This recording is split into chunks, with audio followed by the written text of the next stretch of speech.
everyone has a different story to tell. Shell, which says it's losing it.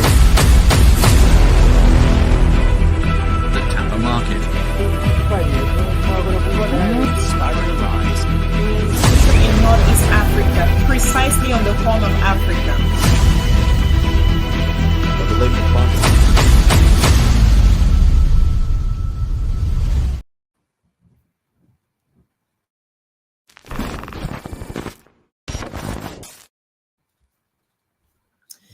All right, folks, good morning. Once again, this is Frank. I am your host. This is the Revolutionary Graduation Educational Lecture Series aspect of WCC every Friday morning. So I just want to welcome you all for tuning in. So as you come in, please share the live and also like and subscribe.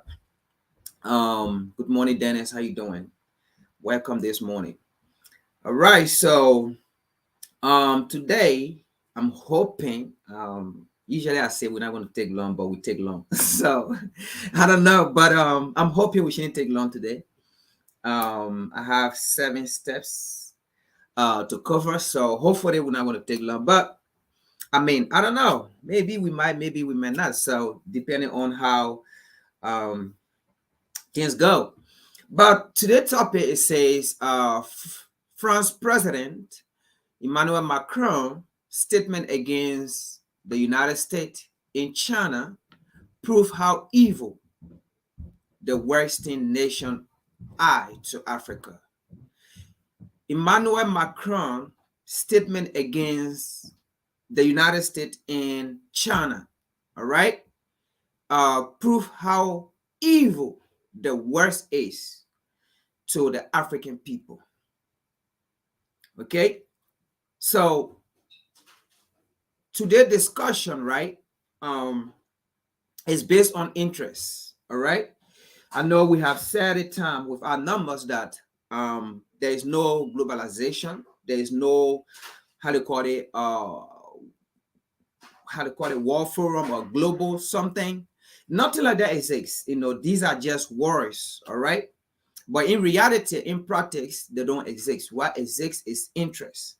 So it's kind of funny, right? How France, another European country, will visit China, right? To partnership with China. So I don't know, maybe the United States knows something about France going to China. I don't know. Maybe they send Emmanuel Macron to go and get some information. I don't know, because these are all NATO nations, all right? So I believe France is part of NATO, all right? So it may sound funny, you know, France going to China. So I don't know whether France want to ally with Russia now. I don't know. So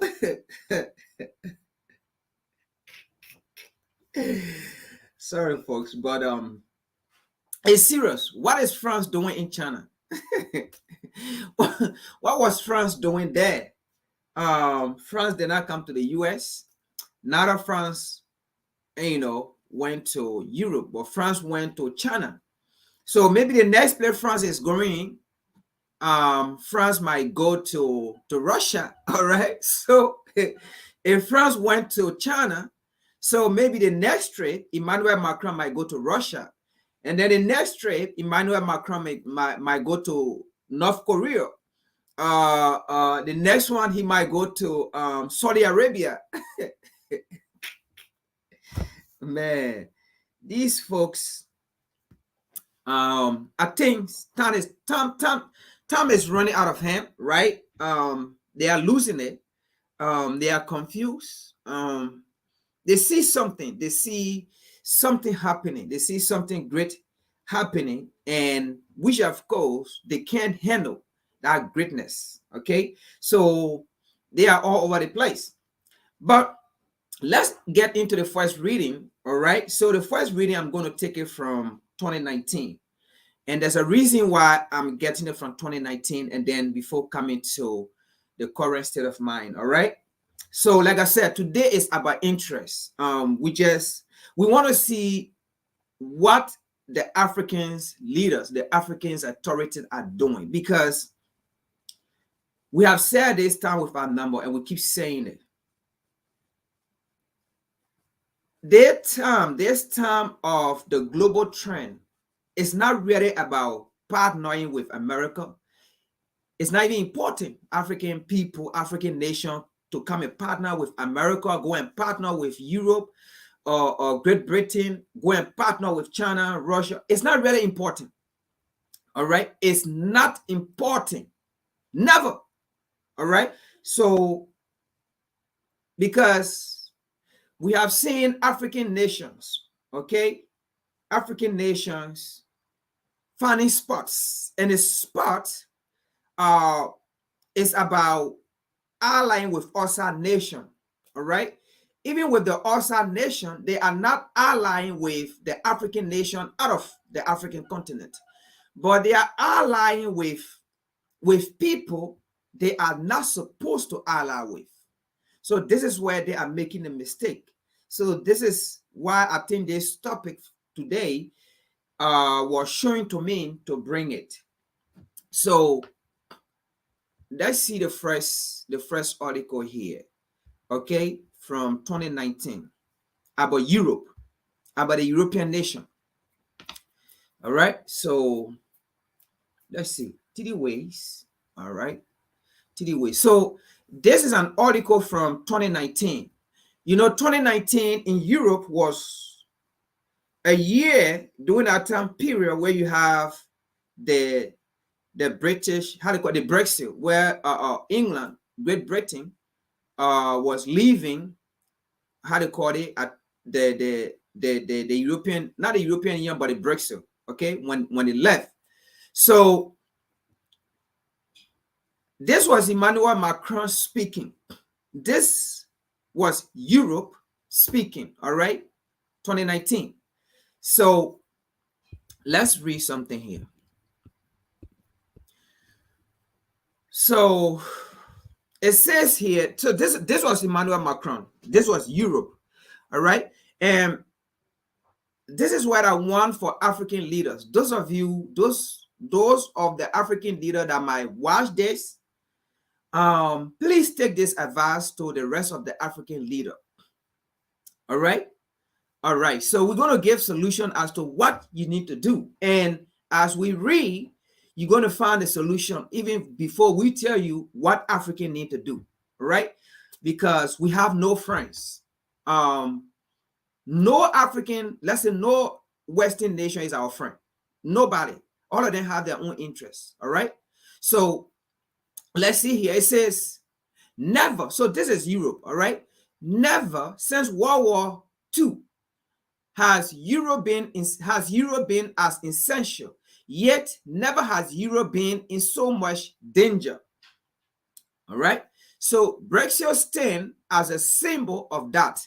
Now, the Brexit stands as a symbol of why Europe being in danger, because there's a division now. Somebody is leaving, right? There's a division, and this is what they are afraid of. All right.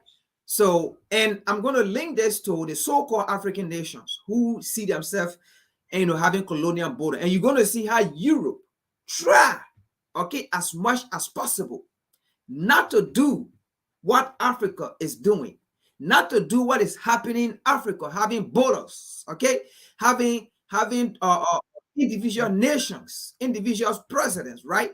Europe try to avoid this. We're gonna read this bit by bit, and you're gonna see. Now, Brexit stands as a symbol of that, the symbol of division, right? It symbolizes the crisis of Europe, Brexit, okay, for people leaving, okay, the European Union, all right? So it symbolizes crisis of Europe, which has failed to respond to its people needs for protection from the major shock of the modern war. It also symbolizes the European trap, the Brexit, Brexit, the Brexit, right? It symbolizes the European trap, TRAP, okay? That means it's a trap. Now, it said that trap is not one of being part of the European Union. that trap, okay, of Great Britain leaving the Brexit, right, is a trap that not being part of the European Union is division, is chaos, okay, is creating enemies among one another. Just how we have it in Africa, where we still maintain colonial bolos, all right?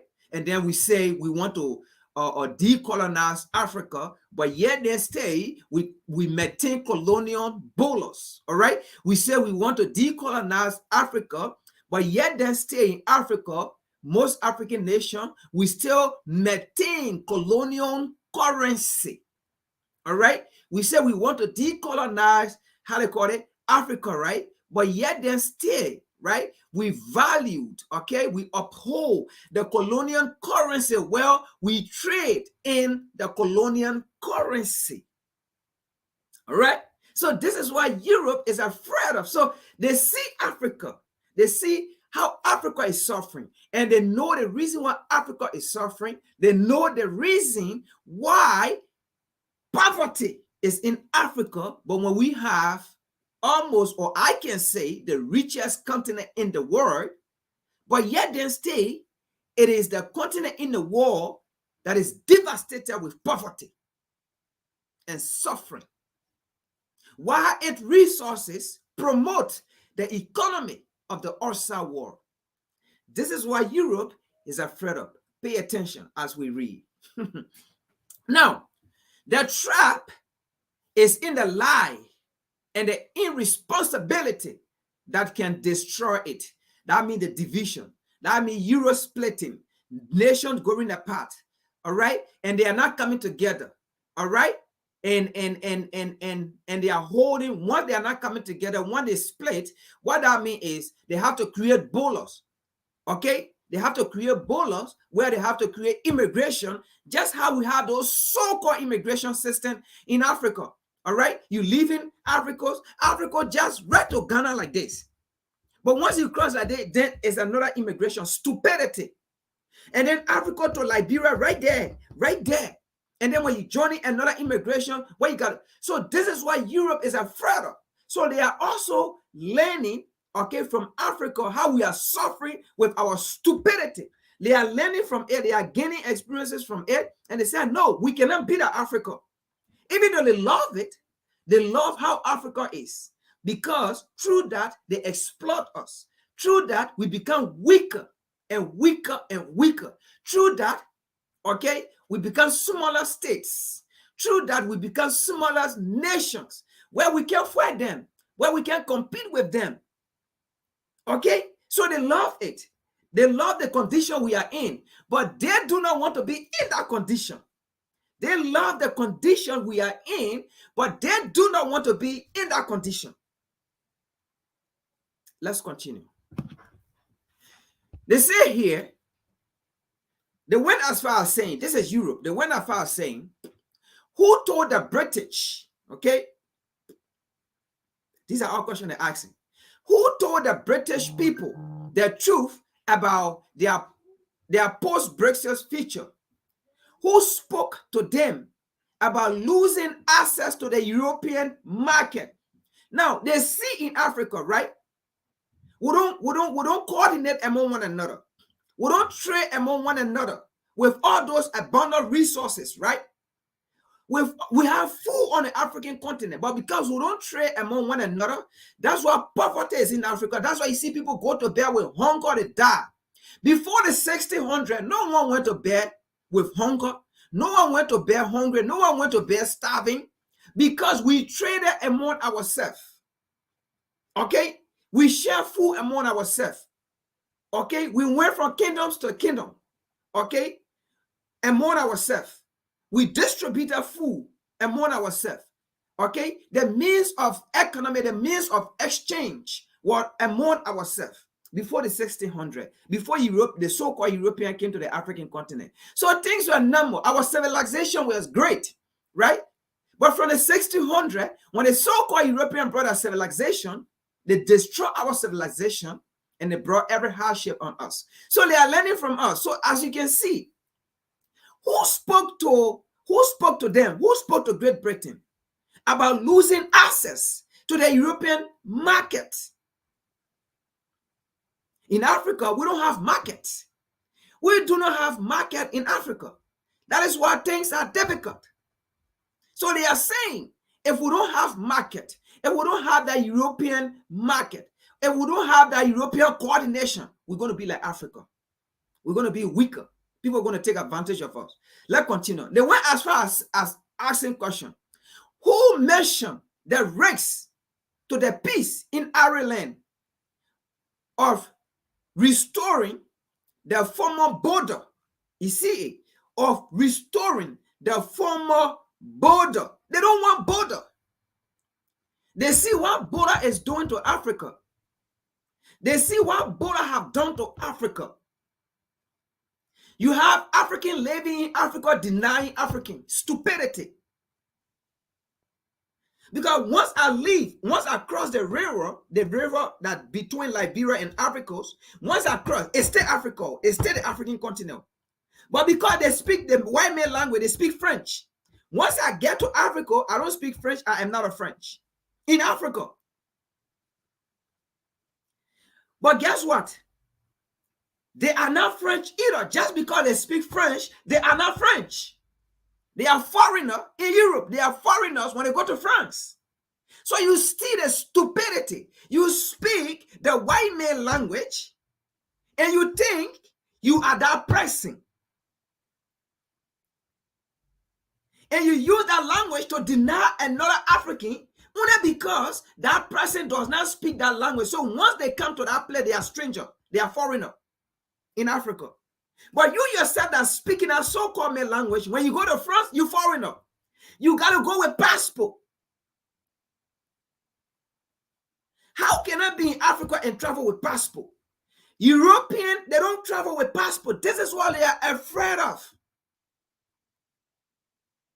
But in Africa, we travel with passport. So if I'm going to Africa just to cross the river, it's just a river between Africa and Liberia. Once I cross that river, I get into Africa, I have to get a document to prove that I'm in that place. I have to see immigration in Africa. In Africa. So you see what the European created on the African continent, and we maintain it, but they don't want it. They don't want that kind of lifestyle they created for us as we maintain it. They don't want it. Let's continue here. Let's continue here. Nationalist re-entrenchment offering nothing. So you see, we in Africa, how stupid and dumb we are when we rally. The fight that we say we are Ghanaian, okay? You attach yourself only to Ghana. The rest of the African nation, you don't care. You are nationalists of Ghana. That's it. The fact that I said I am an Ivorian, you are a nationalist of Africa. That's it. What happened to the other area, you don't care. And the list go on. This is what they are saying here. As a nationalist, it destroys Europe. Because you will not see the true picture of what? Unity. You will not see the true picture of unification. So they say national retreatment offer nothing. You see it? It offer nothing. It is a rejection without an alternative. It is a rejection without an alternative. And that alternative is, it's not going to bring peace. It's not going to bring unity. It's going to bring division. It's going to bring borders. Because you see yourself as a nation, how to call it, nationality to Africa, nationality to Ghana, nationality to Liberia, nationality to Sierra Leone, nationality to Guinea, Mali, Togo, Senegal. Let's go on. And most especially, we speak the white man language. And that is what happened in Africa. That is what destroying Africa. Because we do not have one central language to speak, to unite, or to bond us. We speak the white man language, and we take the white man language as our nationality. That is what happening. We take the white man language as our nationality. And due to that, people that speak Portuguese, in Africa, on the same African continent. We are not part of that people. That people, they are Portuguese. But they are not citizens of Portugal. How can you be a Portuguese and you are not citizen of Portugal? If you are Portuguese, then you should be citizen of Portugal. Yes. If you are a Portuguese, you should be citizen of Portugal. If you are a German, you should be citizen of Germany. If you speak German in Africa, you are a German, right? Then be citizen of Germany. These are the things that have divided us. I'm on English, but I'm not citizen of England. And I'm carrying that law, I'm carrying that identity. I am carrying that identity. Self-denial is what destroying Africa. So you see, these European nations, they are afraid of what we maintain, of what we practice, because that which we practice was brought to them, to us by them, and it destroys us. It benefits them, but it don't benefit us. Congo and divide. That's what's going on here. They don't like it. So you see, they are against nationalists, okay? By you identifying yourself as Great Britain, Germany, Poland, France, all right? That bring division, that bring borders, and they don't want borders. They want borderless. African leaders, take note. Let's continue here. And this trap threatening the whole Europe. Listen, let me read it again. National retrenchment offer nothing. It is rejection without an alternative. And this trap threatening the whole of Europe, the anger monger backed by fake news. Oh, so they understand what fake news is.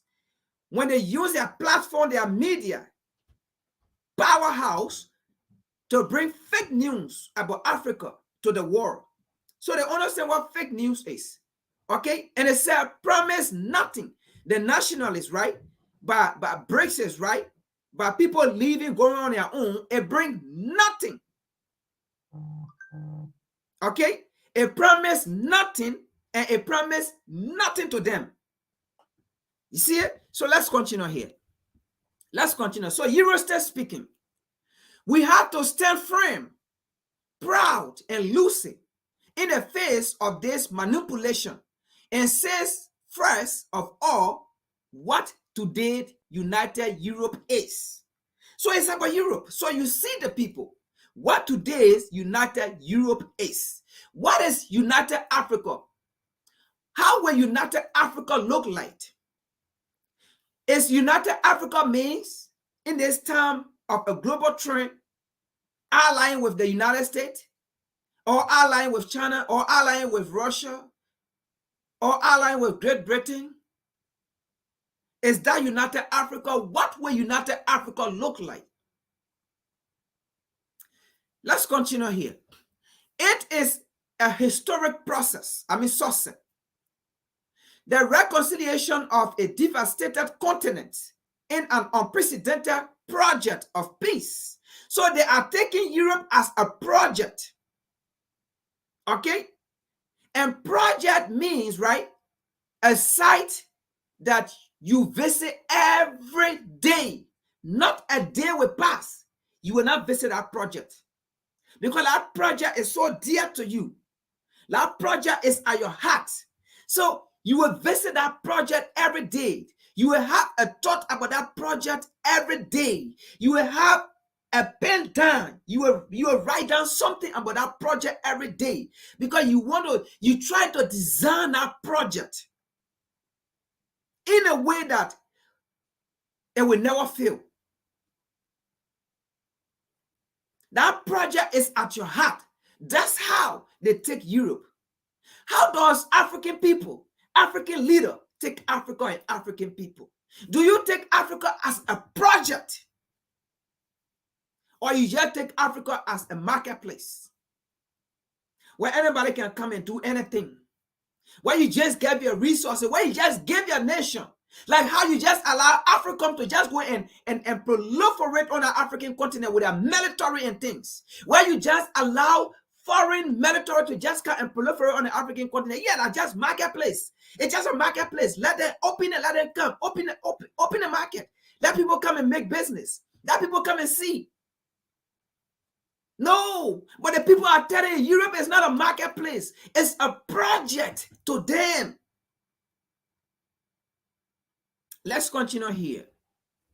Let's continue here. The reconciliation of a devastated continent in an unprecedented project of peace, prosperity, and freedom. Peace, prosperity, and freedom.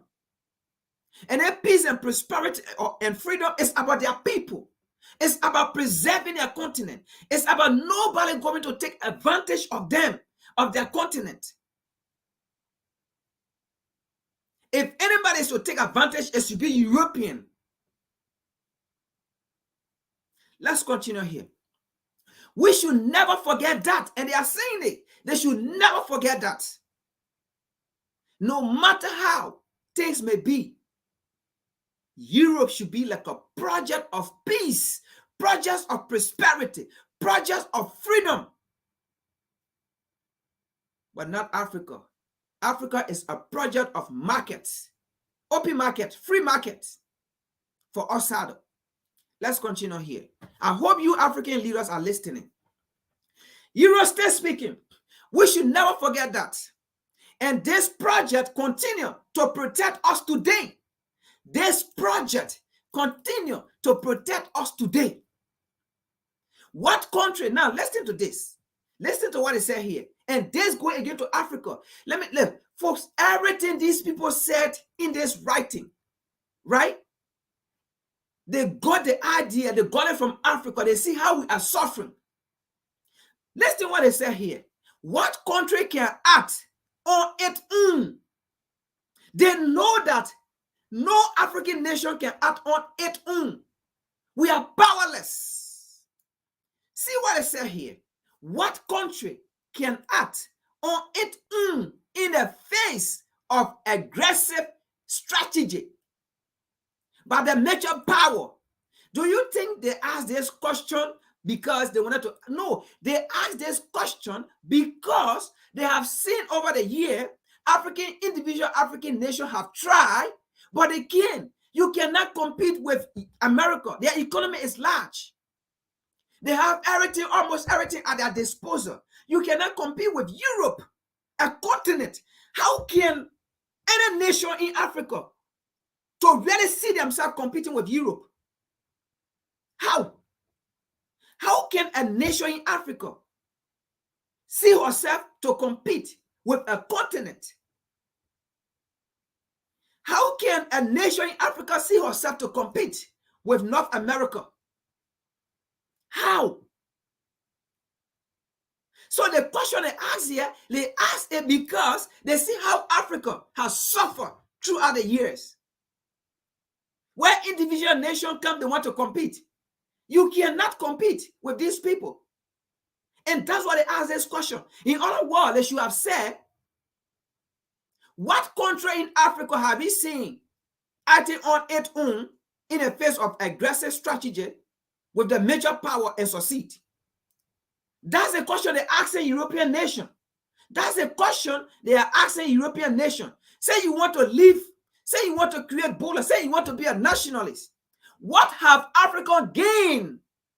What have Africa gained by being a nationalist? What have individual African nations in Africa gained by being a nationalist? What have individual African nations in Africa gained by competing with the superpower? By competing with large economy? What have they gained? Nothing. So why would you want to put yourself in a situation as African nations? That's why they are discussing here when they say, what country can act on its own in the face of aggressive strategy? You know what that means? These larger economies have aggressive strategy, and we have seen it over the year. What America did with Ethiopia, America now supported the TPLF. the kind of aggressive strategy. Once you want to go against their interests, they are aggressive. That's just another one example there. So we saw America treating Ethiopia in a manner, but African nations sat down there because they said they were nationalists for their own individual nations created by the colonizer. What did Libya achieve as a smaller nation against an aggressive nation like the United States? When it went in, they killed Gaddafi, destroyed Libya. Today, Libya is down the drain. Today, Libya is a history. Now, individual nations sat down there as a nationalist and they watched America went in and destroyed Libya and killed Gaddafi. So that's why they are asking this question. What can an act, what can a country act on its own in the face of aggressive strategy by the super or major power? Libya did nothing because they were powerless. You can do nothing because we see ourselves as nationalists. Today, DRC Congo is struggling since 1884 when they divided the African continent. DRC Congo have seen no peace. Chaos by Europe, by America, by Asia, creating proxy war and supporting wars. Rebels like the M23 rebels. Because African nations do not move in because we see ourselves as nationalists. We see ourselves controlling Bola, maintaining bolos. This is what Europe is afraid of. Let's continue here. Let's continue. They ask another question. Who can claim to be sovereign? You see, look, everything they say here, right? They see how we Africans are struggling maintaining colonial status. They say, who can claim to be a sovereign on their own in the face of the dictator giant? Again, they are simply trying to say, with all the resources Africa have, with all the manpower Africa have as a continent, the youngest populated continent in the world, what have they gained in this digital age? They have gained nothing because they are not together, because they are not united, because they see themselves as nationalists for their smaller prospective colonial nation. So the question then becomes, are we actually a sovereign nation in Africa? Are we sovereign nations in Africa? Absolutely not. Because look at the question. Who can claim to be sovereign on their own in the face of the digital giant? Then the question becomes, African nations in Africa, are we sovereign? No. This is what Europe is afraid of as they continue to maintain their peace and find solution. There is no globalization. The world operates on interest.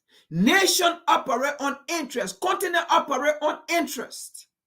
That is why you saw Macron in France.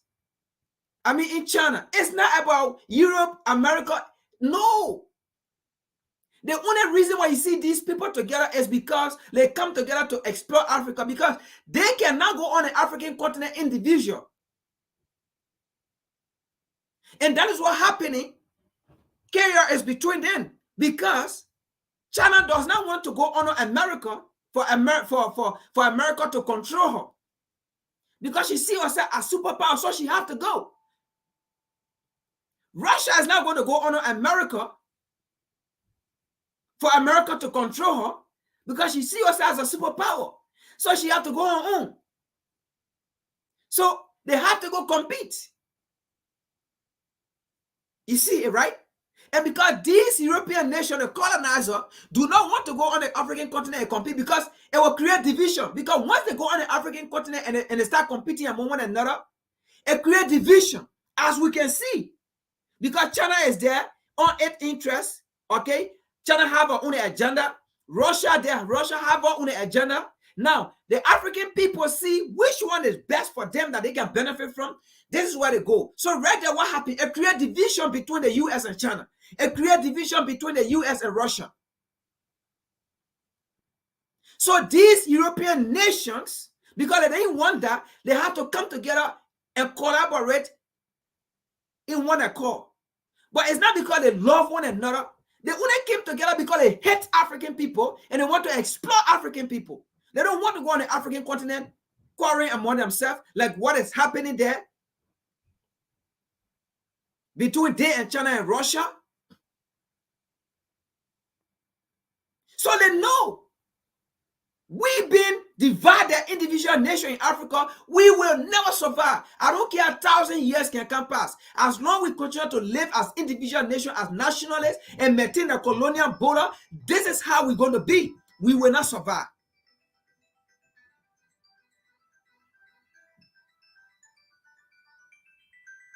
That's how we're going to be. We will not survive. They know it, and they are seeing it. And that is why they continue to keep on like that, because it benefits them for us not to survive. Because our survival means defeat to them. Our unity means defeat to them. Let's continue here.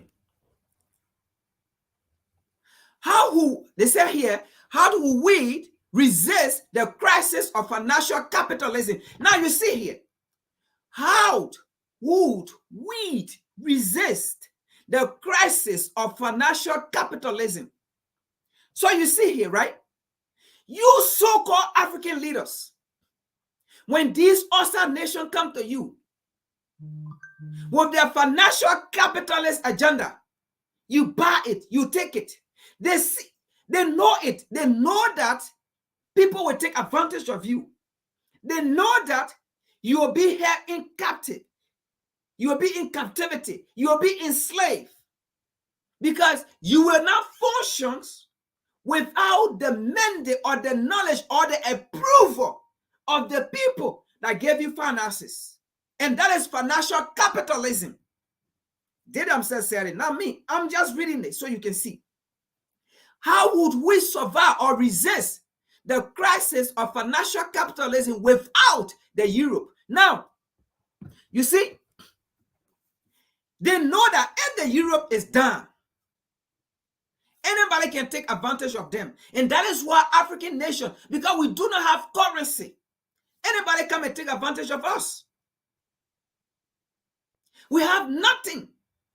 So people come and take advantage of us. So that's why they are saying here, if we do not stay together, if we do not stick together to maintain our currency, to maintain the Europe or the European Union,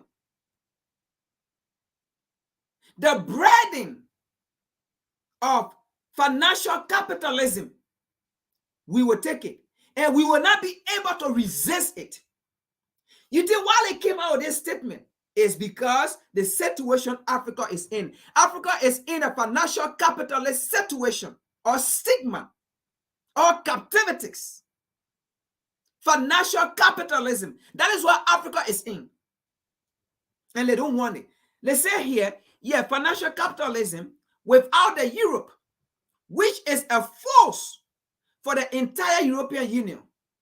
Europe is also those thousands of projects daily that have changed the face of our region. The school refurbished, the road built, and the long-awaited arrival of high-speed internet access. They are saying with all the development in Europe, right, with the high-speed internet access, with their project, all came in existence because of Europe or the European Union or the currency. Because without their currency, right, everything they have, you won't have it. And that is what happened in Africa. We don't have currency. We don't have one currency. That is why we're struggling when it even comes to development.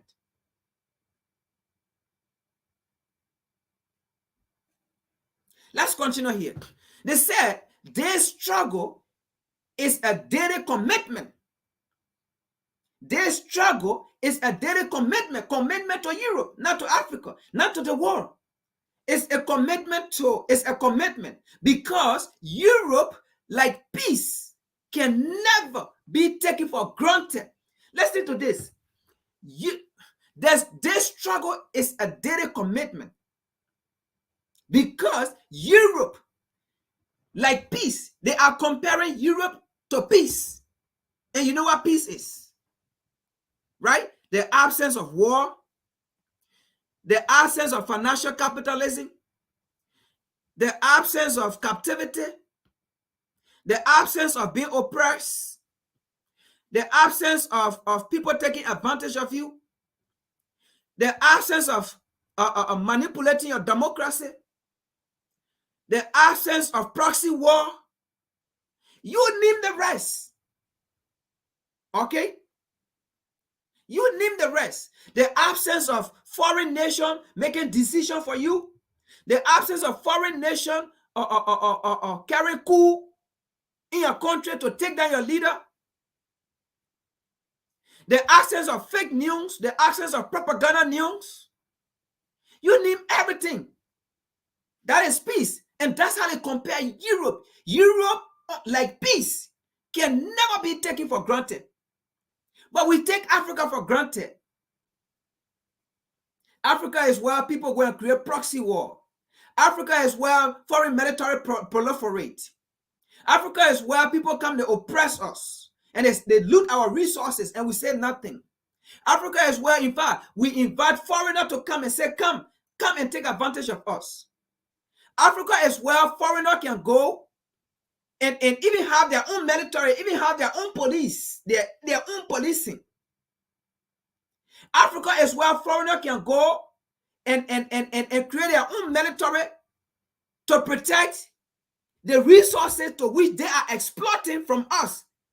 To the extent that we that have the resources, we can't go there. We are forbidden to go to those places.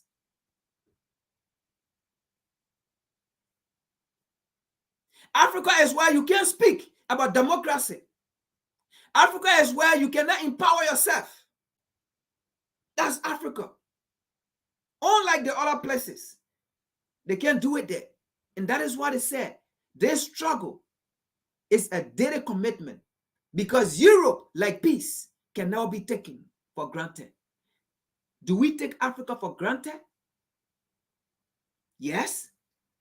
Because we still allow the colonizer to make major decisions for us. We still allow the enslaver to make major decisions for us. We still allow the capitalists to make major decisions for us. We still allow those who carry a coup d'etat against our democratic leaders to still make decisions for us. We allow those who killed Thomas Sankara to make decisions for us. We allow those who killed Patrice Lumumba to make decisions for us. We allow those who killed Amilcar Cabral to make decisions for us. We allow those who hated Nkrumah to make decisions for us. Let's continue. I tirelessly pursue it in the name of France to take Europe forward and defend its model. We have shown that what we were told was unattainable. The creation of a European defense capability and the protection of social rights was a fact possible. We have shown that what we were told was unable. Yes, Africa, on the other flip side, Africa, the European, the colonizer, the US, Great Britain, they told us we cannot govern on ourselves. And we still proving it to them that yes, you're right, we can't govern on ourselves. They told us we are 3/5 of a lesser human being. And we still prove to them like, yes, we are 3/5 of a lesser human being. They told us we are inferiors to the white man. And yes, we should show to them that we are inferior to the white man. Because we still come to them to ask them how democracy is supposed to be. We still come to them to ask them how leadership is supposed to be. We still come to them for training about how to carry on your leadership, about how a leader is supposed to operate, about what leader is. We still come to them. So we prove them right. But Europe on the other side say, we prove them wrong about what they said about us. Let's continue here. Bear with me, folks. We're going to France in China. Okay? But I don't know why our forefather brought me to this, but I think it was important. Let's continue here. They say here, yet we need to do more and sooner because there is the other traps. Okay? They have other traps again, right? Other trap. All right? Now, the first trap we named was nationalists, right? As we read on, to become nationalist, they said no. Europe said no. We don't want anything like nationality or nationalist. No. We are European, period. Right? Okay. Then another thing the name again, they said that was a trap. They said by the Brexit, okay, by leaving the European Union, it was another trap. We don't want it. So they are coming out with another trap again. They say, yet we need to do more and sooner because there is the other trap. The trap of the status quo and resignation. In Africa, we have status quos. So everything these people say here, right? These are things that African people practice that go against, right, our humanity as African, that go against our unity as African, okay? That go against our identity as African, our culture, our heritage as African. So they see it. So they say, no, we don't want it. We don't want any status quos in Europe. They say, let's continue. Faced with the major crisis in the world, citizens so often ask us, where is Europe? What is Europe doing? It has become a soulless market in their eyes. So when I say it has become a soulless market in their eyes, you know what I mean? Not Europe. People that are asking, where is Europe? Because they say, faced with the major crisis in the world, citizens so often ask us. Okay? So people ask them, where is Europe? What is Europe doing? It has become a soulless market in their eyes. Even Europeans themselves, like common citizens, they are asking their leaders. In Africa, we don't ask our leaders. You want to ask their leaders? They say you don't respect. You want to ask their leaders about how things are happening? They come against you. Because they know that you exposing them. They know that they work with the colonizer. They work with the imperialists. They work in the interest of the imperialists. So the moment you begin to ask them, it means that you are about to expose them. You become an enemy.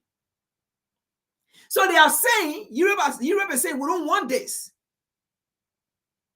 Because they see what happened on the African continent. Let's continue here. Yet, Europe is not just a market. So you see here. So everything they say here is the opposite of what is happening in Africa. And the opposite of what is happening in Africa, they are the one doing it. It benefits them. So that is what they are saying. Europe is not just a market. Europe is not a marketplace. Like how Africa is a marketplace. The African continent is a marketplace for outsiders, for foreigners. Yet, Europe is not just a market. It is a project. Again, they keep naming it. It's a project. A market is useful. So listen to this. They are saying a market is useful. Yes, it's fine. Market is good. Where people come and interact, people come and exchange. They are saying, yeah, it's good. But there's a conjunction. But it should not detract from the need for ballers that protect and values that unity.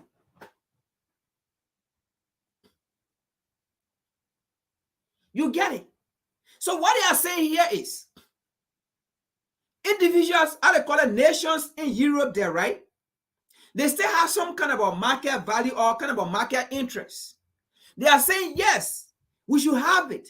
But that interest, that market interest, that national interest should not be a problem of our unity. It should not create borders. It should not create divisions. It should not distract us from the European Union. It should not distract us from our unity. So everything happening on the African continent is what they did, they just changed it, they just flip it around. Let's continue here. The nationalists are misguided when they claim to defend our identity by withdrawing from Europe, because it is the European civilization that unites, free, and protect us. So you see here, they don't want anything like nationality. Like how in Africa, we believe in nationality. We believe in maintaining colonial nationality. We believe in maintaining colonial borders. So they are saying, no, we don't want it. It's not working for Africa. It will not work here. We created it to work only in Africa, but not to work here. Let's continue. But those who will change, nothing are also misguided, because they deny the fear by our people. That means those who do not want to go and become nationalists, right? It will benefit them because Europe will still exist. The doubt that undermined our democracy, and our democracy is what? The nationalists breaking away from the European Union, right? So, okay, I'm gonna finish with this. I mean, it's long, but I will stop right here. Now they said, we are at a pivotal movement of our continent. A movement went together.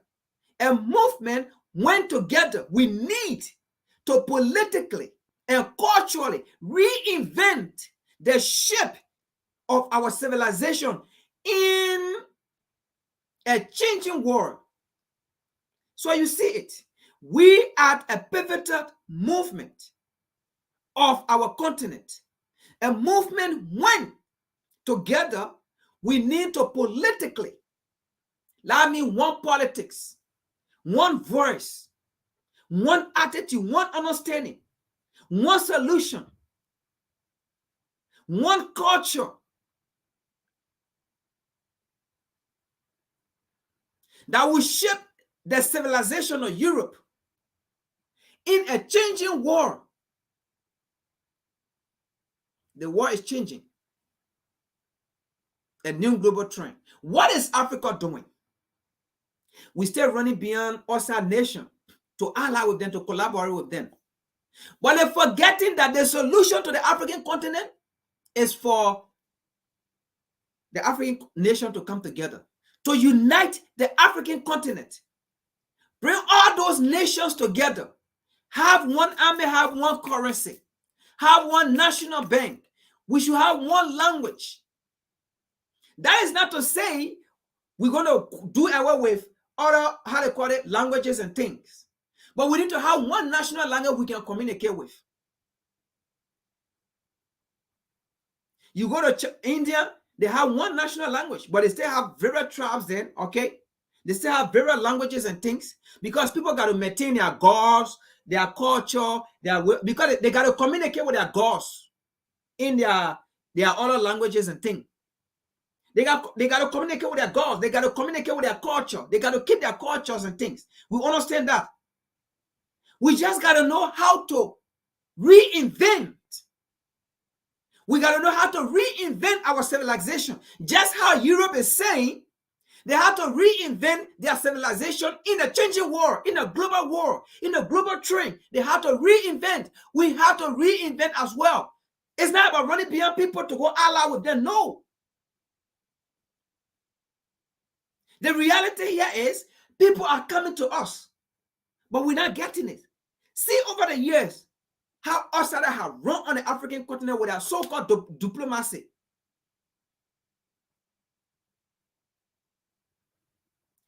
It is a movement of European renewal. So you see it. What is Africa doing? Let me read this because this is where I want to stop, and it's very important. We are at a pivotal point. African continent. Are we at a pivotal point just like Europe? Just like the other world? Just like North America?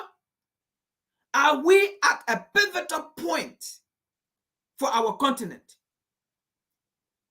A movement when together. Are we at a pivotal point when we are together? In a movement when together we need to politically and culturally reinvent. Are we reinventing our culture? Are we reinventing our political ideology, our political mindset, our political discussion, our political interests? Because everything going on in the world right now is political ideology, political interest, cultural interest. Rebranding of how you can reinvent your nation, your continent for yourself and for your citizens. So Europe said it is a movement for European renewal. It is a movement for African renewal to unite the African continent, to do away with colonial bullet, colonial currency, colonial languages, colonial streets, colonial identity. Let's continue. I propose we build this renewal together around three ambitions: freedom, protection, and progress. Freedom, protection, progress. What are we doing? What is our agenda? Let me take this out.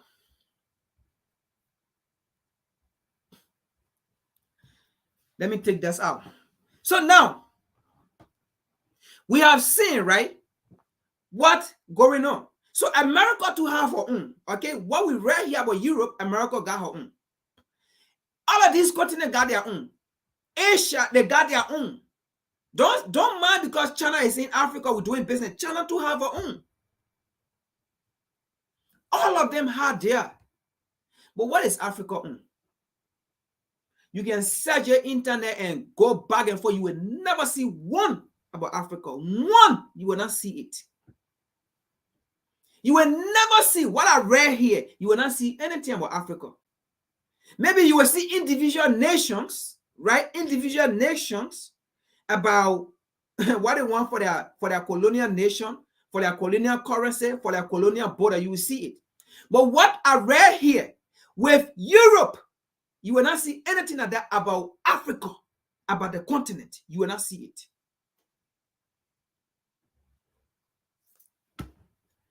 Let's continue now to Macron in France and connect the dot of what we read here.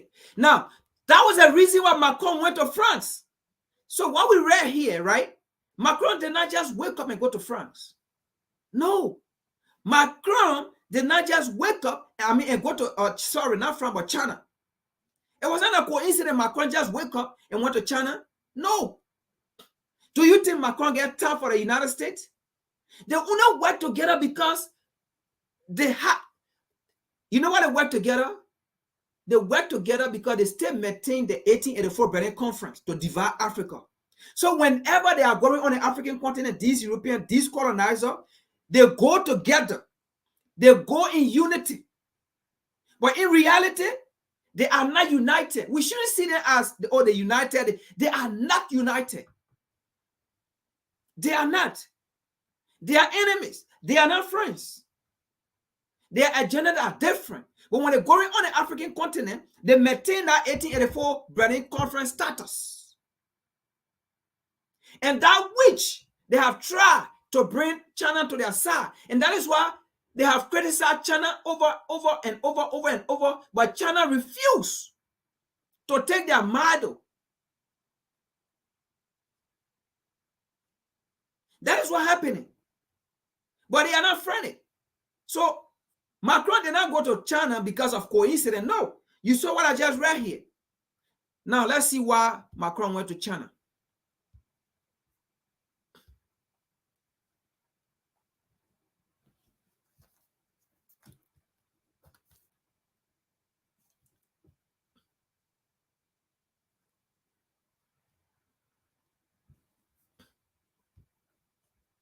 Now, you saw what I just read, right?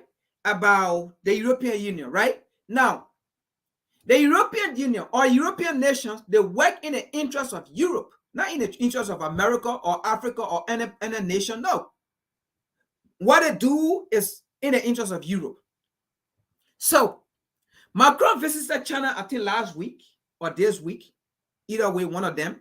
Let me see the date, if there's a date.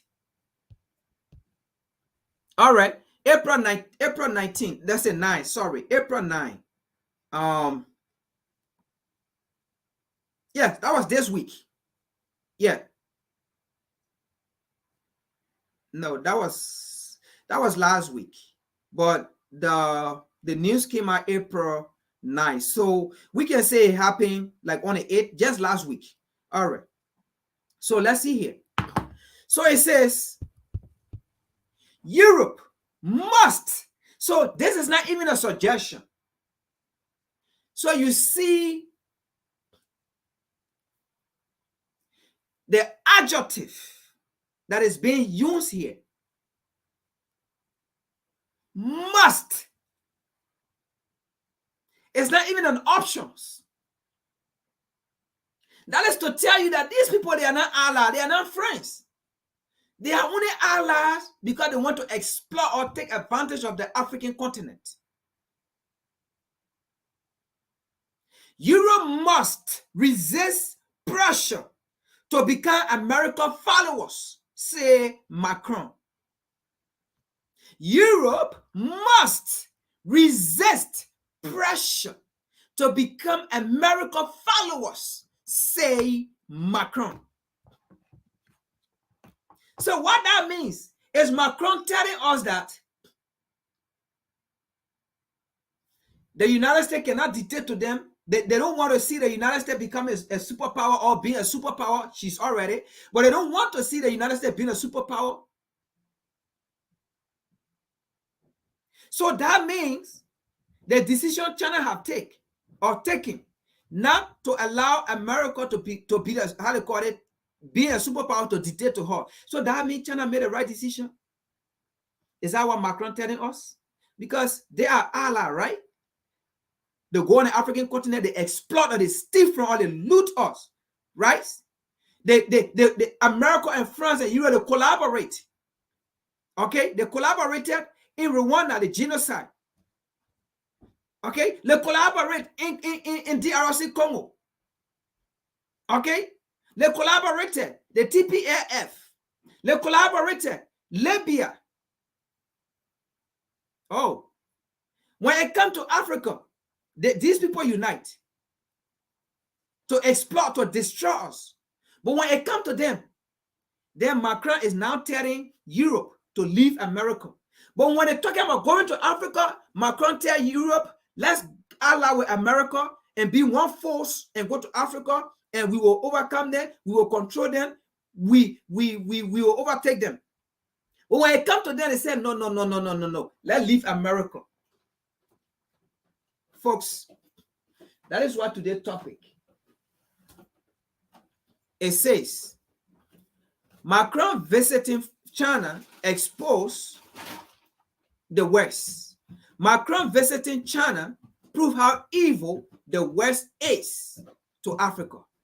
Let's continue with the reading.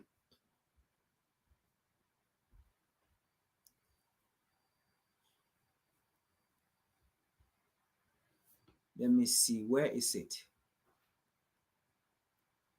Sorry, folks, I missed it.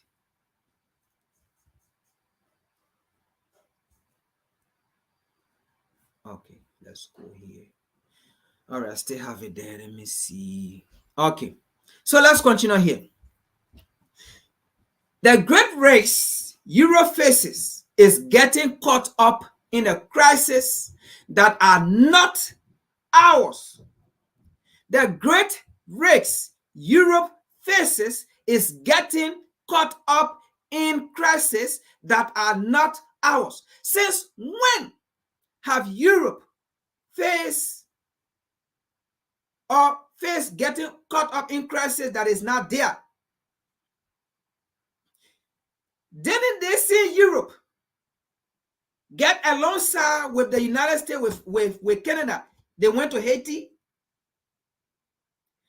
Didn't they say Europe alongside with the United States and other people? Asia went to Africa, and today they are still there. So it is today that Europe allying with America, or crisis America involved in, Europe allying with them become a problem, become a risk. The great risk Europe faces is getting caught up in crises that are not ours, French president say in interview. But you join America, you will kill Gaddafi and destroy Libya today. That was not your crisis, but you joined them and killed Gaddafi. Today, look at Libya. You joined them and went to Ethiopia and supported a TPLF rebel. That was not a crisis, right? That destroy human being, that destroy property, that destroy life, that destroy another places or another place, another nation. That was not a crisis.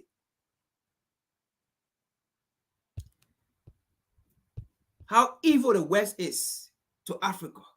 Now they say here, Europe, this is Macron, Europe must reduce its dependency on the United States. Oh, African leaders, flip this around. Flip this around. Europe must reduce its dependency on the United States and avoid getting dragged into a confrontation between China and the US over Taiwan.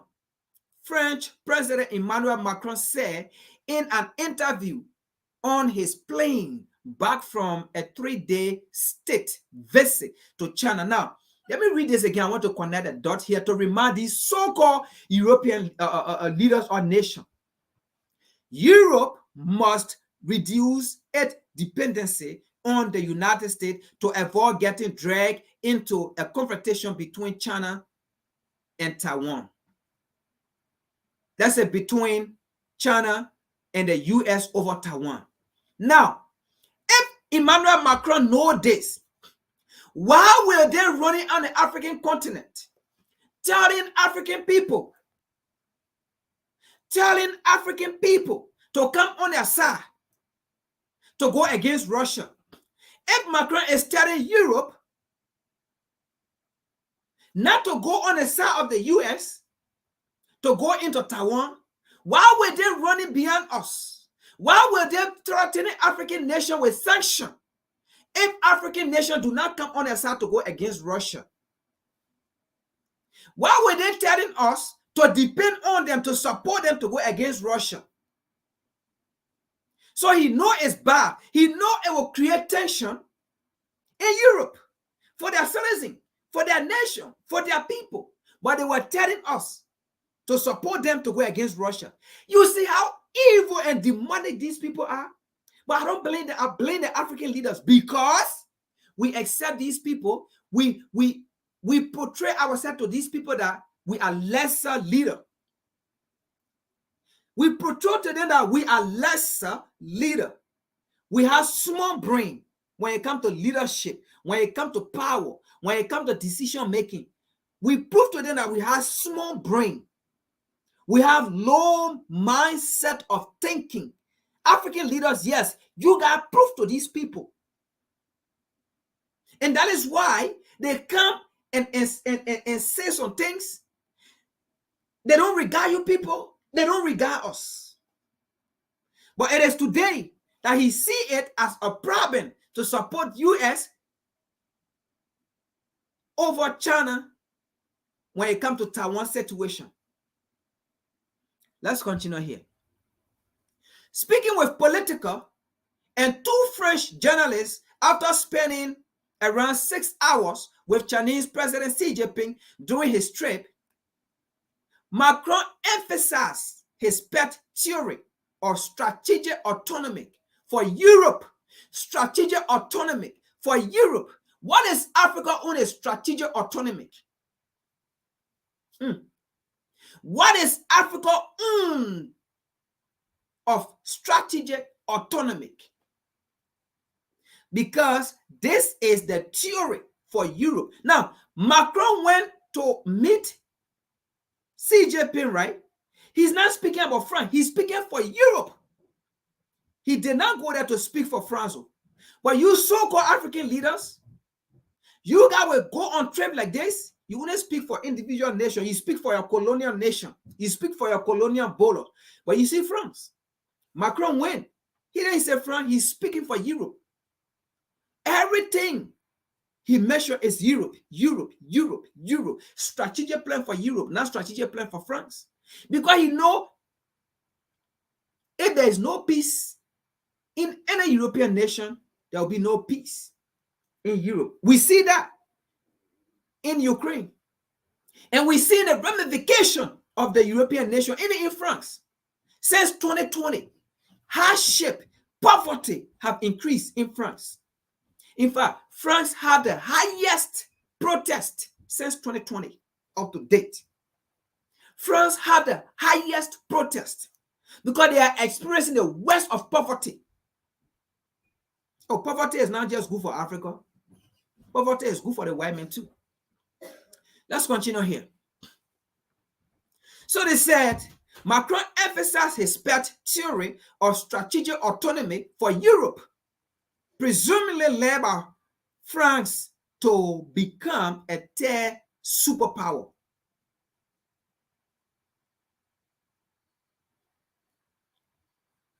So what that mean?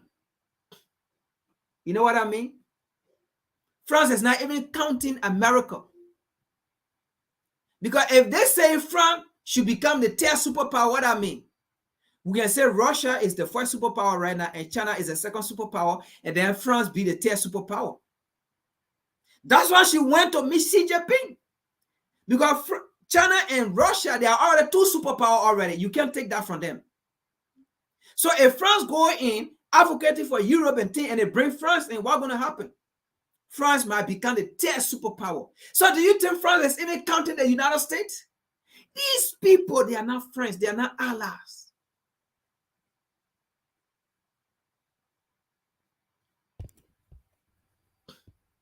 He said the great risks Europe faces is that it gets caught up in crises that are not ours, which prevent it from building a strategic autonomy while flying from Beijing to, well, I don't know that French China name, in how they call it, soft China or soften China. So this was a statement he made. So then, why France? Why Europe supported America in Libya?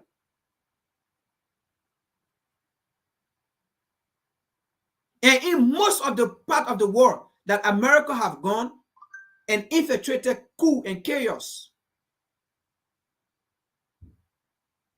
Mali, for example, you supported America in Mali, the coup. You supported America in Guinea, the coup.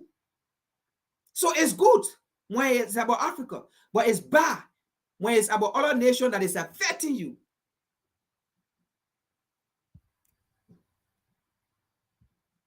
So I will stop here, but in a reading, I might post it. In a reading here, this right, Macron stated that he supports China to be the superpower in our region. He supports China to be the superpower in that region. And he said there is no need America support Taiwan over China. They should leave China to be the superpower in our region.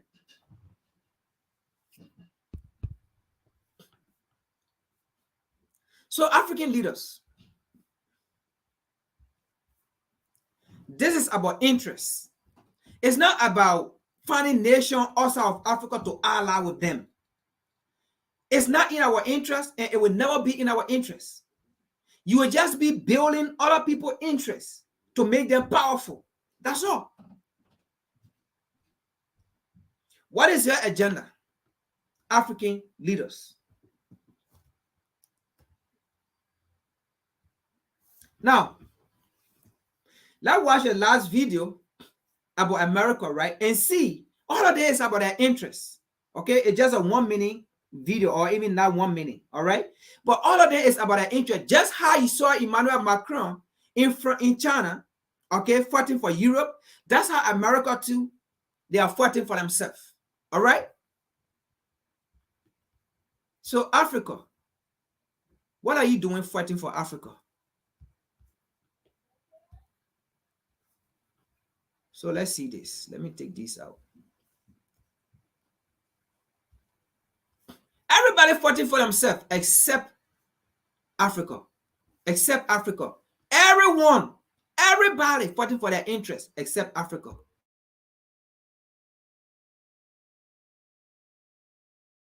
In Afghanistan, ISIS Khorasan seeks to expand its ranks and develop the capability to inspire, enable, or direct attacks in the region and beyond, with the group's ultimate goal to attack the U.S. homeland.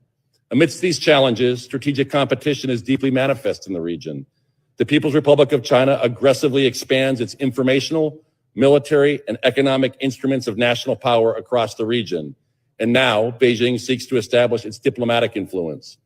China, dependent on the region for over half of its imported crude oil and more than a third of all its natural gas, is also moving beyond energy-based investments to encompass physical and telecommunications infrastructure that advances its Belt and Road initiatives.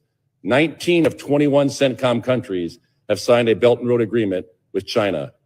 We are in a race to integrate with our partners before China can penetrate the region. Russia, on the other hand, seeks to expand its influence in Syria, seeking a permanent basing there and undermining our efforts towards stability and security. Putin seeks a foothold of influence in the Central Asian states, leveraging historical relations and a perceived decline in U.S. engagement to challenge our influence in this area of the world. With these challenges, the CENTCOM region holds the greatest risk of derailing the national defense strategy with a flashpoint international incident that may demand a response using unplanned resources or attention. That is why we require a sufficient and sustainable force posture to accomplish these missions without relying on additional forces. And to accomplish these strategic priorities, CENTCOM focuses on a strategic approach centered on people, partners, and innovation. People are our greatest asset and our most critical resource. Our partners are the nation's comparative advantage against competitors like China and Russia. And across CENTCOM, we cultivate deep, abiding partnerships that can serve as a hedge against threats in the region, while deterring Iran from its most destructive behavior. And China views our partners as merely customers and clients. Innovation of thought, innovation of process, innovation of concept, and technology extends the value of our partnerships, and innovation allows us to move faster, operate more efficiently, and increase progress across all operational efforts. So deter Iran, counter violent extremist organizations, and compete strategically are what we do. People, partners, and innovation, that is how we do them. In closing, let me thank you again for the support of our service members, civilians, and their families. For 40 years, much of that time in sustained combat and CENTCOM area of responsibility, the United States and the region relied on the American service member for the security and stability of the region and to advance American interests. Those men and women have fulfilled the original promise of this command and in some of the toughest circumstances, and we owe them a debt of gratitude. It is the greatest honor of my lifetime to be there.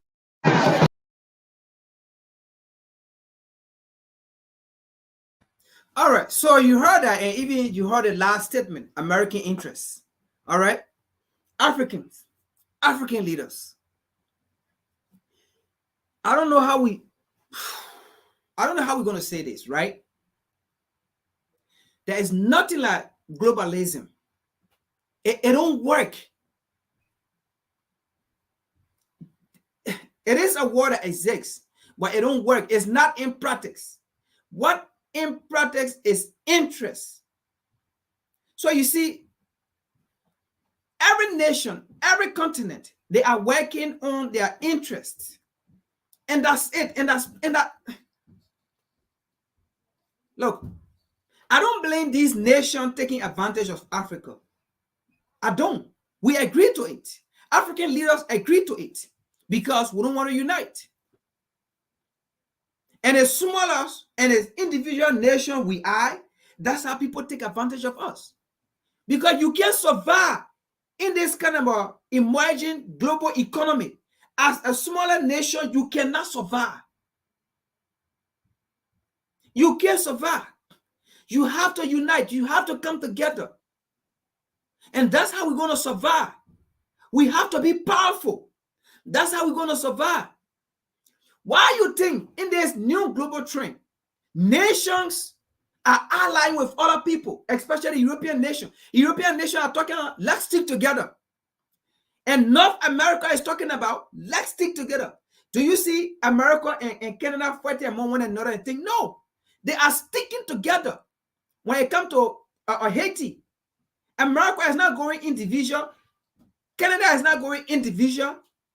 They are sticking together to exploit Haiti. That is what happened in interest. Because America and Canada have interest in Haiti, they have to collaborate, they have to come together. They cannot go there individually and then they will quarrel among themselves. That's how the war is right now. And that is all Africa needs. African nation needs to come together. You right in Africa and you're running around going seeking partner outside of Africa when your partnership is right on the African continent. Right on the African continent, and you become powerful. That's it.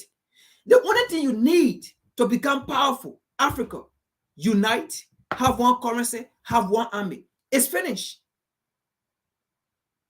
It's finished. The solution is right there. And you live in a solution and running outside for solution.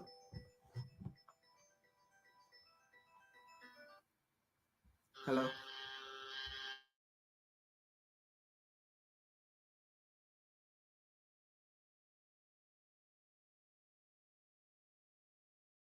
Solution, sorry folks, the solution is right there. You leave the solution running outside for solution. So you see America military in foreign country, it is not there to protect those people in our country. It is there to protect American interests. That is the borderline. It's there to protect American foreign policy, as there are people sit down in Washington, D.C.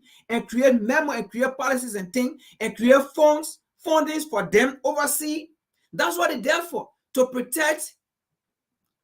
And when we say American, let me make this clear. It's the elite. And not the common men and women in America struggling, get 4 or 5 jobs, and they can't still put food on their table. They're struggling to put food on their table. It's about Washington, D.C. It's about protecting the Bush, the Obama, the Clinton. It's about protecting those people.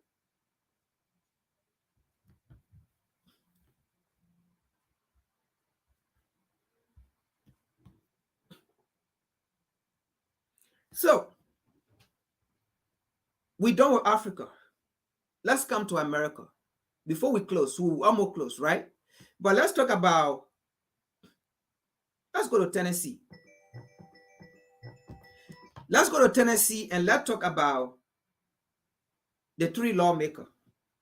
All right. I know we might talk about it tomorrow, but let me just give 1 or 2 thoughts on it about the 3 lawmakers of Tennessee. All right. So, as we all know, recently in Tennessee, there was a school shooting, right? And citizens have come out to voice out about gun control to their lawmakers. And 3 of these lawmakers actually stood along with the citizens in the House to see how they can remedy the situation or pass some gun control law, right? But then what happened to them? Let's see.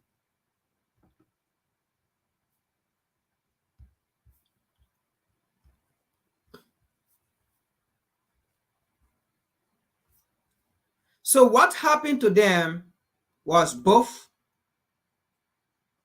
racism, right? And also proving that America is still striving towards democracy. They are not. So let's see.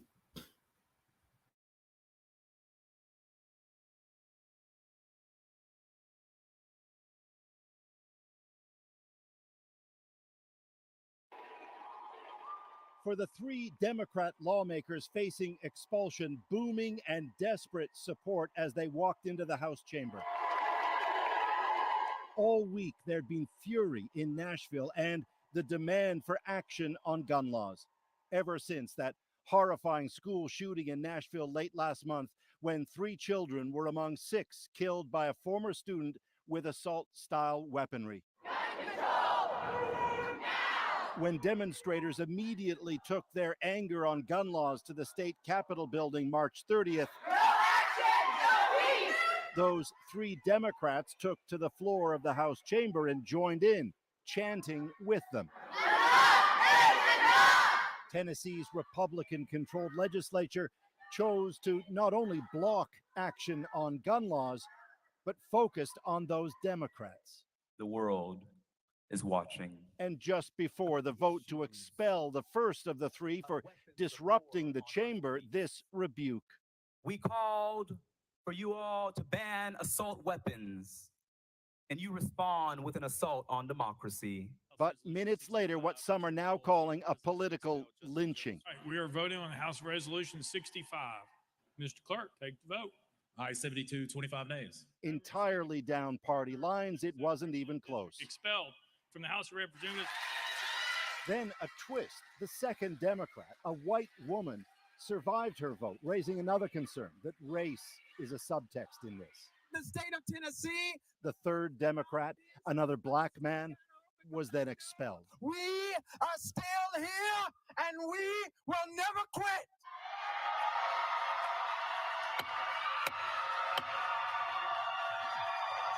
Out of order. All of it laying bare yet again the deep political divide, the fierce split on guns, and the chasm on race in this country, all seemingly deepening, the sides digging in, resolving none of it. Paul Hunter, CBC News, Washington. My name is Jim Rickards. I'm a former advisor to the CIA, Department of Defense, and the White House. In a moment, you'll have my... All right, so that's the first video there, right? I didn't bring article on it. I just brought video for us to discuss it and talk about it. So in there, right? And that was all the date. Okay, in there, they hold one another hand, the 2 gentlemen on the side, and the lady in the middle, and the march and the chanter, right? And and so forth and things. But according to the House, these 2 Democrats, the 2 gentlemen, they got expelled because they were chanting no peace, I think something like no peace, no freedom or something. And it was because of that chant they got expelled. And then the lady, they said she was involved, but she was not involved too much. So that's why they level. So she was oppressive, but not too much oppressive. Just something like that, right? So let's see another video, and then we will conclude with that statement and see. So let's see something here.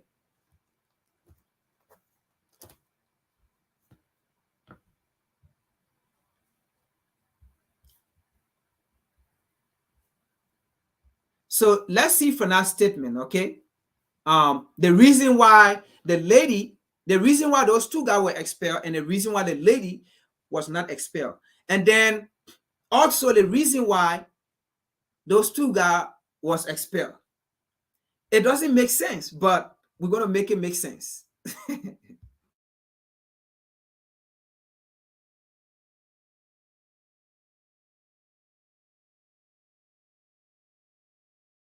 Nashville school shooting. This is only the 3rd time that state lawmakers have been expelled from the Tennessee legislature since the Civil War.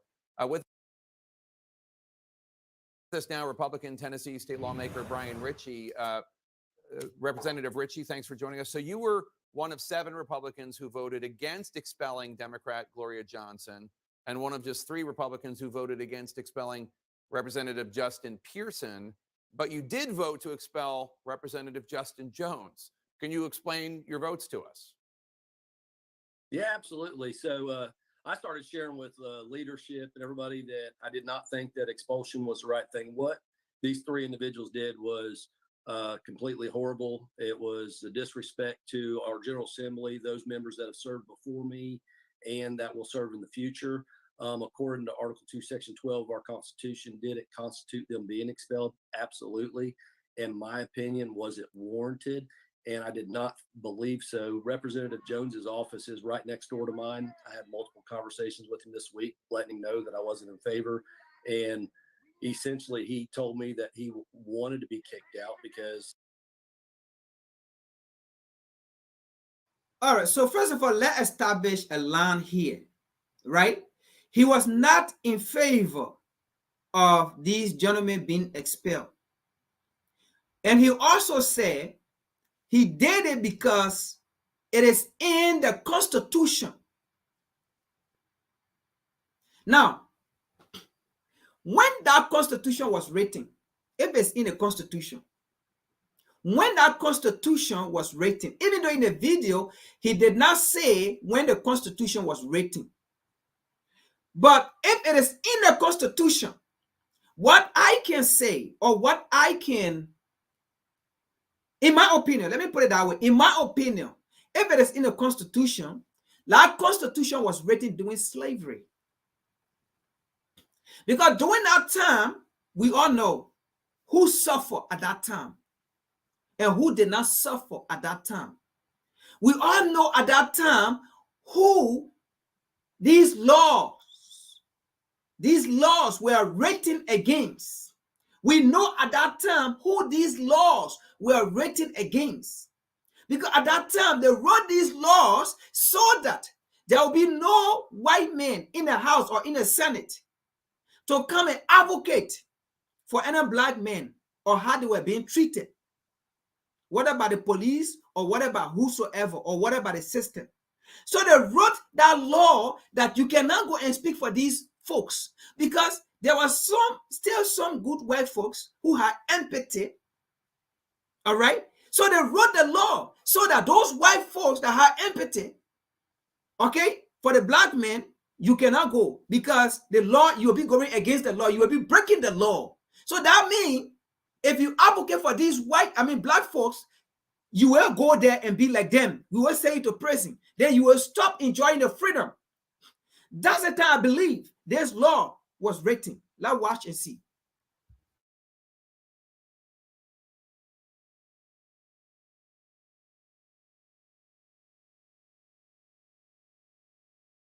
His following was growing. He's getting all this national exposure, and that the Metro City Council had already said that they're going to reappoint him back to the General Assembly. So I was honoring his wishes and voting for him, but I didn't think that any of them should end up getting kicked out, even though it was warranted based on the letter of the law. Okay, you heard that. It was warranted based on the law of the law.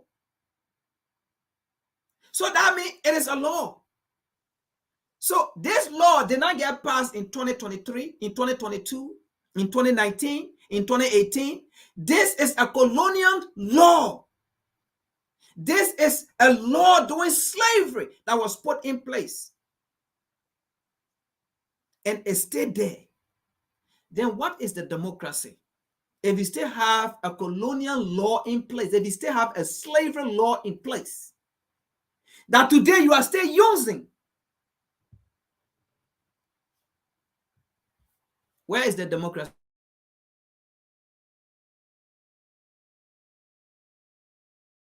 So Republicans voted to expel 2 young black men and not the 60-year-old white woman, Representative Gloria Johnson, who did the same thing. Johnson says that that's because she's white. What do you think of that? And how do you think this looks to the rest of the country? That's political nonsense. If anything, it was 2 energetic, youthful males that were a little bit more animated while they were up there. And Miss Gloria Johnson, Representative Johnson, stood there. When they played the video, it clearly showed her standing there not doing as much. And I think that swayed other members to not vote for her. And that's why she's still there. had nothing to do with the color of their skin. I respect that doing as much, and I think that swayed other members to not vote. Johnson stood there.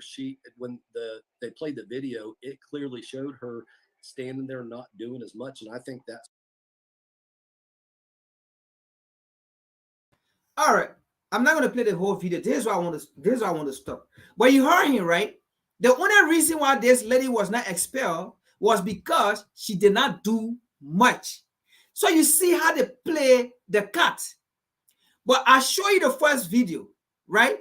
You saw her in the middle, walking and her hand in the air, along with the other two gentlemen, hand in the air, and they were walking, they were marching, and they were talking. Then how can he sit here and say she did not do much? So it's just a way of saying that you killed this person, but you did not torture this person before killing this person. And that's why we did not find you guilty. But we found the other people guilty because they tortured this person before they killed the person. That's what I simply mean. You did not torture this person. You just went ahead and killed the person. You shoot the person, bound. That's it. So we will not find you guilty. But the other two guys, or the other guys, the reason why we found them guilty because they went and tortured this person before shooting the person, bam.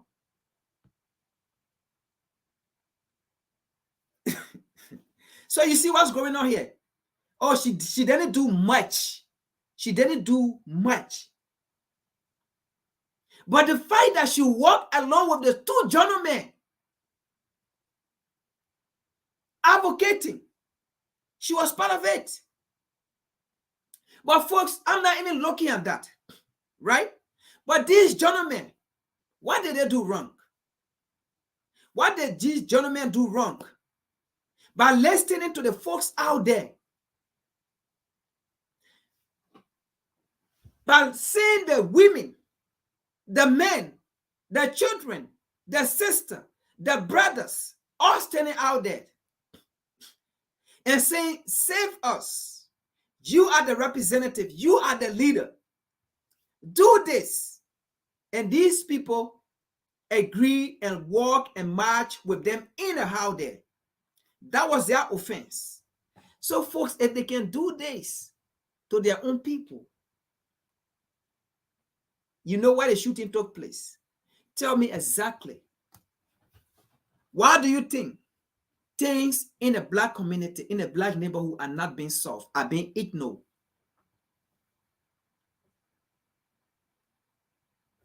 No one will fight for the African, whether in Africa or whether out of Africa.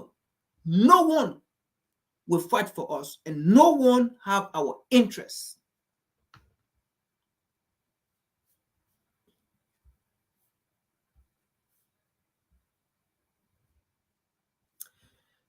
Folks, we end here today.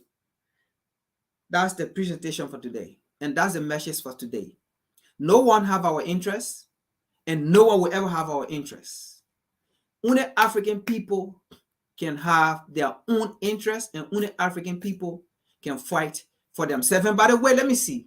I wanted to show the last video. After, in fact, they have been reinstated because since that time there have been a lot of talks, there have been calls, and made against those people that voted to expel those people, right? So they reinstated them already. So let me see here. Let me see. One of them spoke, all right, which I really love. So let me see what he said. So that is just to prove, to those so-called African leaders who like to be running to America to seek for leadership advice. This is an example, or lesson to them that America is not a democratic nation. They don't believe in democracy. They are still struggling. So I don't see no reason why African leaders should be running, coming to them.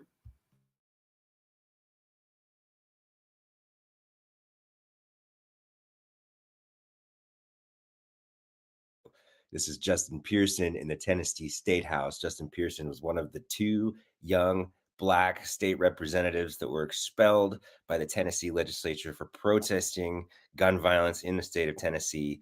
Justin Pearson was one of those two. Check out what he had to say after being expelled from the Tennessee state legislature while there was a protest going on. A lot of youth in the building chanting, a lot of people in the building chanting. You got to hear what this guy says. It's absolutely amazing. Check this out. In order that the National Rifle Association and all of these gun lobbyists continue to be able to have control over our legislation. What's going through my mind right now is we need to fight for democracy in the state of Tennessee, and we need people not only just to vote, but people to show up and speak out so that we can end the gun violence epidemic that's happening in our state. This is wrong, this is unjust, and this is not the way that it has to be. There is a better way for us to live, and we don't have to live this way. But the Republican Party of the state of Tennessee want to keep things the same. If you want to fight to change it, if you want to help to make this place a better place, you have to use your voice, you have to use your power, and yes, sometimes you've got to get expelled. Sir, sends you back. Are you gonna take? I'm coming back because this institution has to change. The injustices that are happening here must change, and I'll continue to fight, and my family will continue to fight to make it the place that it ought to be, and not the place that it is now. What do you have to say to people who came so far? Everybody in Memphis and Millington and District 86, I love you, I thank you, and thank you for believing that changing and fighting to change the status quo is the right thing to do. We knew we were going to keep our principles and our values.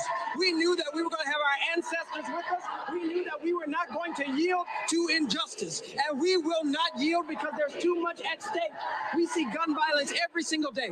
We have too many loved ones that we're putting in the ground, and these folks up here treat things like it's business as usual. It is not business as usual. Our lives are at stake, and we're going to fight for our lives just like they're fighting for the NRA.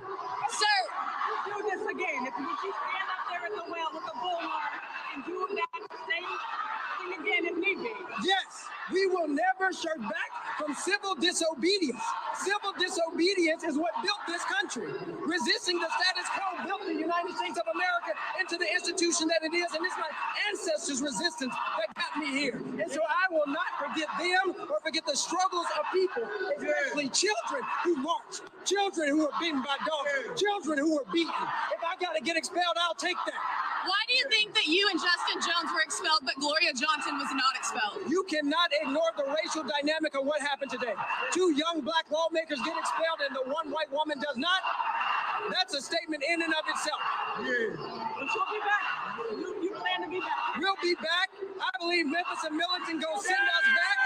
And we're going to keep fighting for our communities because the status quo is not working. It's hurting people.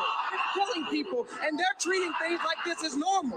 We can never normalize the ending of democracy. We can never normalize the tyranny of the way that these people in positions of power are operating due to white supremacy and due to the maintenance of patriarchy. That's what we're up against. But we are going to fight it because we believe that there is a future that we can live into that is better than the present that we currently have.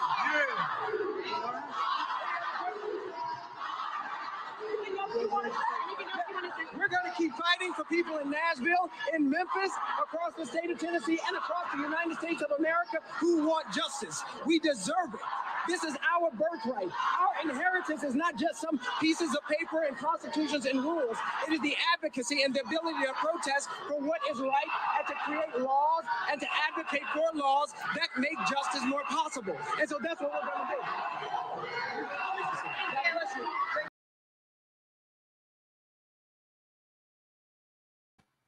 All right, so after they got reinstated,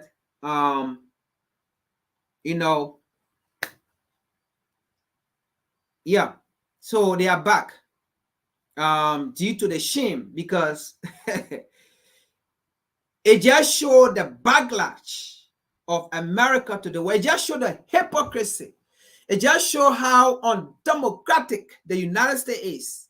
Okay, it just showed that side to the world that America is not a democratic nation. All right, so due to that, they have to call these guys back, show them the Bible again for the second time, and say, no, come back. We are sorry because what we did, it showed to the world that we are not democratic nation, as we've been preaching to the world that America is a democratic nation. We are not. It showed a bad image. So we're bringing you back. you guys back. Boom, they brought him back. But let me say one thing here. Those two guys got expelled as well because they are still young. They are two black young men, right? Do you think they are going to be the face of gun control? Do you think so? Let's look at it too. It's deeper than that. It's deeper than that, folks. They are not going to be the face of gun control, of gun resolution, of gun law. They are not, because they are black men. They will not be the face. Who is the face of slavery being ended? Is it a black man? No. Abraham Lincoln, right? The white man is the face. But did he end slavery? No. Who ended slavery? The resilience, the effort, the determination of the black man ended slavery, not the white man. But who picture is there? Who name is there that he abolished slavery? Who put it there? And they put Abraham Lincoln name there, that Abraham Lincoln signed a massive proclamation to end slavery or whatsoever anything. But where are those black men and women who were resilient, who fought, who died, who bled, who were lynched, were punished, who went into danger and said, no, we cannot continue this, who blood wasted? Their name are not on our paper that they fought to end slavery. But whose name is there? Whose identity is there?